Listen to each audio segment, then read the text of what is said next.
Hi, welcome to Don's Manufactory. Sorry I didn't have a video for you guys last week. I just didn't get any work done on the car over Thanksgiving, and then I got really sick. I'm kind of on the up later right now, so I just decided I'd come out here and try to get a few things done, and not much, but I am working on Betsy, trying to get things ironed out. So, first out of the chute here is the control arms. I have reworked these now. The ball joint is 3/8 of an inch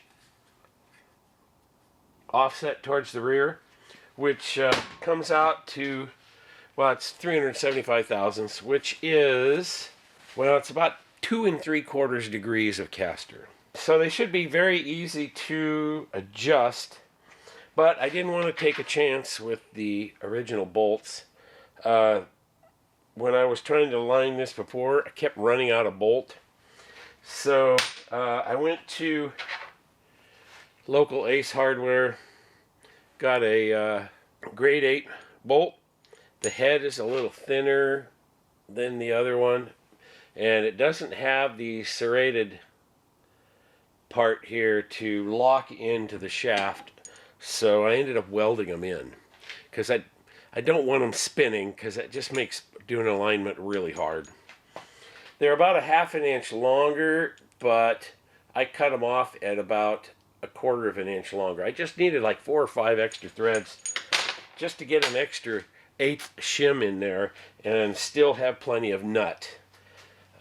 Anyway, that's kind of the way it adjusted before, but I'm expecting it not to require this much nut or this much bolt. But as you can see, I welded the head to the shaft there so that they won't turn. And I'm just going to put these slugs in here to take up the largest amount of the shims that are needed. So then I don't need a whole stack of shims. I only need 1 or 2 shims front and back, and then that'll get it aligned. Anyway, so obviously I'm going back to the OEM control arms. That last drive, listening to them squeak for 100 miles, no thanks, not doing it. And that was after they were greased, so it didn't. The lubrication didn't help. The laws of physics is working against us here with these control arms, and it doesn't matter whether they're total control or street and track or whatever. If they're using Heim joints and using rigid arms like these are, and you know, the street and track ones even have another brace further down that makes them even more rigid. The deal is that when you're using adjustable Heim joints, if you build the arm so that everything is lined up when it's straight, as soon as you adjust caster and you tilt it, now the pivot shaft is on the hypotenuse, and so it gains, the joints are actually pulling apart as you adjust caster. So that induces side load onto these Heim joints, and Total Control said that it's the side load that causes them to squeak. I don't know if that's true or not. To me, that just says, okay, now it's a crapshoot. If you put those arms on your Mustang and they were welded up, kind of spread apart a little bit, then they might have squeaked if you were going for stock caster. But if you're adjusting 3 or 4 degrees of caster on there, maybe that took up the slack and then there was no more side load. Or if the arms were built perfectly and then you adjust caster, well, now you've induced a side load. But what if they were welded up and they spread? Well, now you're inducing even more side load when you adjust caster. So you know, it's just a crapshoot as to whether you're going to put on a set of arms and they're going to squeak. So what it kind of asks you to do is set the arm up, and you have to do these with the street and track ones. You have to set the caster with them apart on the bench. You have to get them close.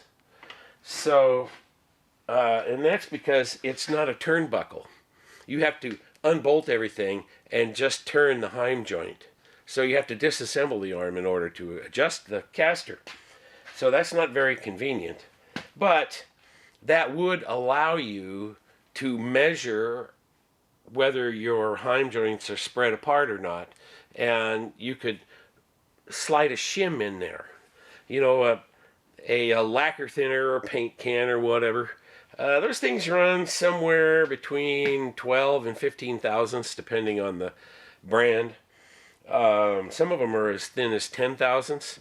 But if you just do the math on it, and you take the sine of 3 degrees, which is what I'm running on my car, and multiply it times the length of the arm here, it'll give you how much you have to extend. Excuse me. I'm still not feeling very good. Okay. And that allows you to measure, figure out the lengths of the triangle and the hypotenuse. So 3 degrees of caster nets about 12.5 thousandths of side load on the heim joint. So chances are you could just make a quick shim out of a paint can or a lacquer thinner can or a gas can or whatever.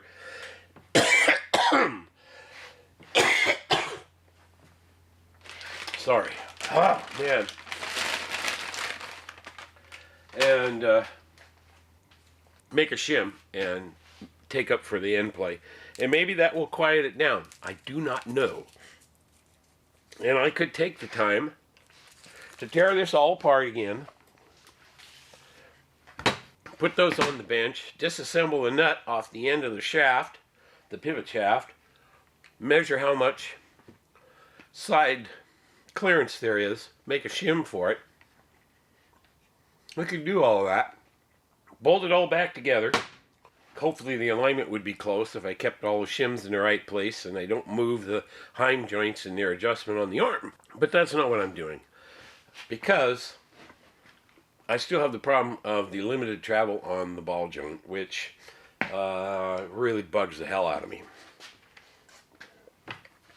So when I put these in, I don't have to use a spring compressor. All I have to do is just put the spring in there, line it up and set it in place, and then jack it up and put the shock in. So these control arms are ready to go, and I'm going to tear apart Betsy as soon as I get the energy. I don't know, maybe tomorrow I'll start on it. I don't know. I was kind of hoping to make the what is it, Drag Week or Power Tour West? What is it the heck's going on in the week mid, like the 16th, 17th, 18th or something, December. My brother and I were looking at maybe doing that. I think that would be really fun, don't you? But I don't know if Betsy's going to be ready. One of the things I've been dealing with is that the rear springs have sagged a little bit, about 3/4 of an inch over the, 40 years. Those springs have been in there. So I have taken them out. Okay, so here's the springs out of Betsy. And the eyelet bushings and everything are really not all that bad. Let's see if I just turn that down. That eyelet bushing there's got 300,000 miles on it or so, and it's actually only off center, so the rubber has compressed slightly this way. It's off center only about 50 thousandths, which ain't bad considering this spring is that old. The part number, as I said, these were Boss 302s.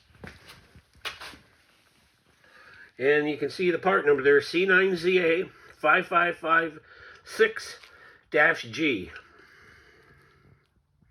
8B8. That is the, as far as I can tell, They use these springs on the T5s that went to Germany. And in 70, they used them on the Boss 302s that were not competition suspension. They're basically standard duty springs.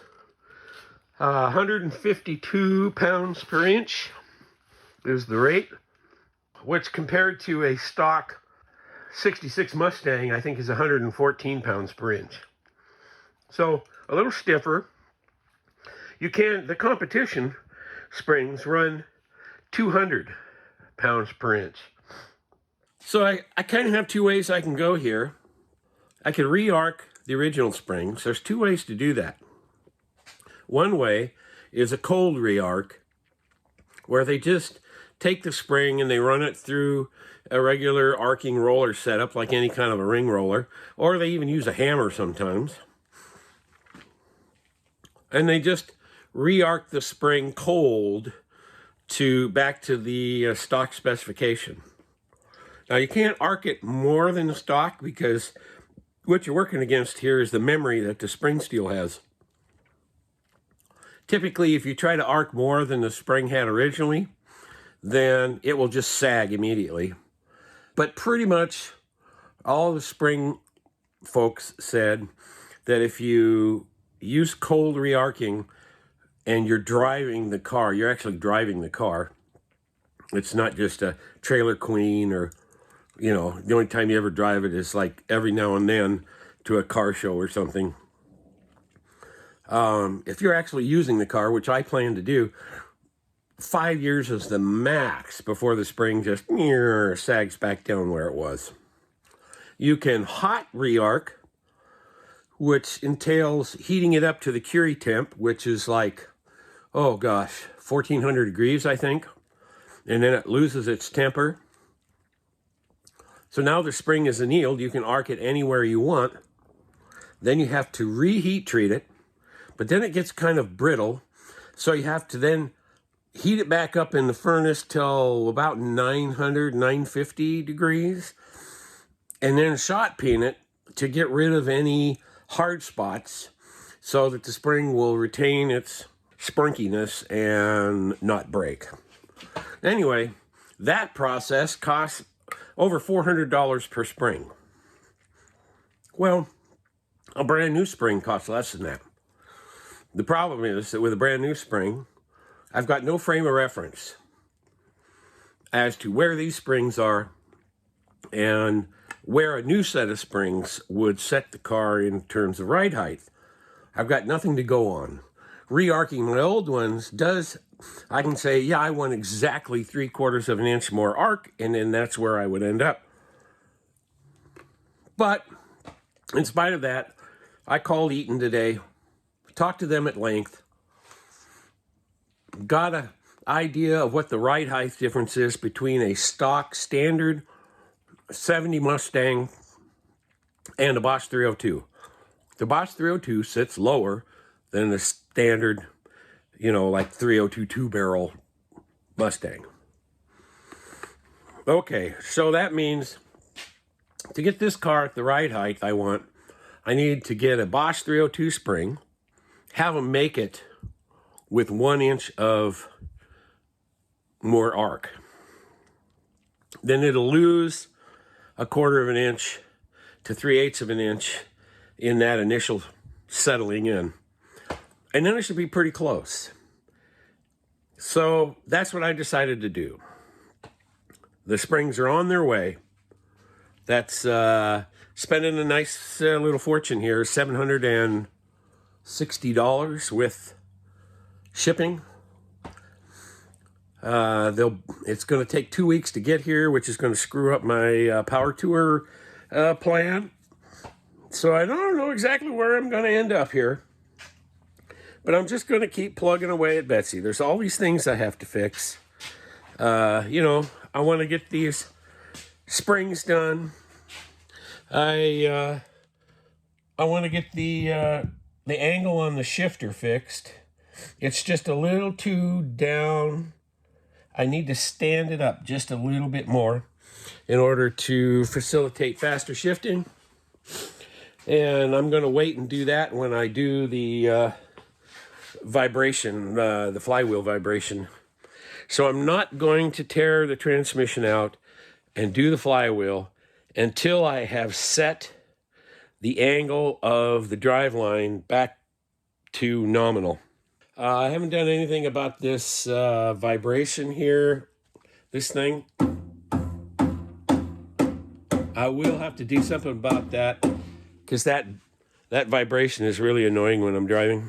Let's see, I haven't put the third member in either.